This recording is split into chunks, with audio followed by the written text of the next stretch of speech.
Since 1982, the Gay Games have given lesbian, gay, bisexual, and transgender athletes and supporters around the world a chance to come together to compete, celebrate, and inspire others. Every day, another athlete begins training. Another artist practices her craft, and activists continue the fight for equality. This month, Miami plays host to the 4th World OUTGAMES. Not only does the event promote and organize a range of competitions for LGBT athletes from 40 nations, it also runs a program of culture and human rights activities.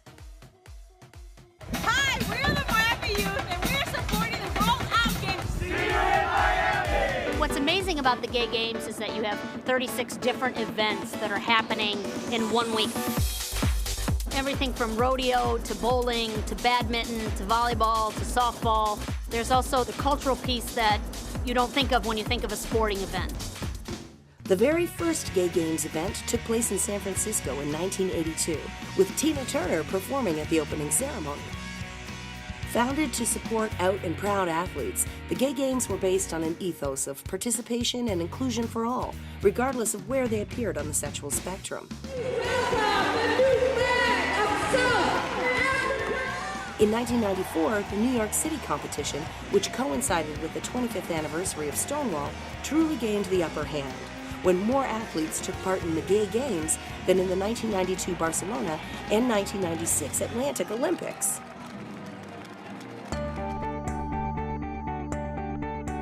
With internal disagreements over the size and location of the event and control over funding, during the planning of the 7th Federation of Gay Games event in 2006, a split resulted in the creation of the World OUTGAMES, which chose to remain in Montreal, while the Gay Games relocated to Chicago.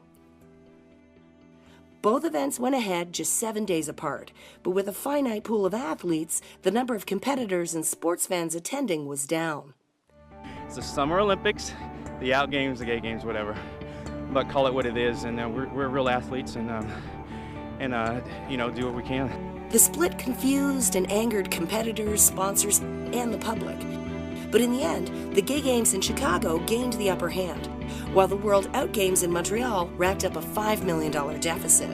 Since then, organizers have agreed to run their events a year apart, with the next Gay Games due to take place in Paris in 2018. In 2016, organizers, the Federation of Gay Games, and the Gay and Lesbian International Sports Association failed to reach an agreement after discussing reunification for a One World event in 2022, and agreed to continue with their 2 separate events.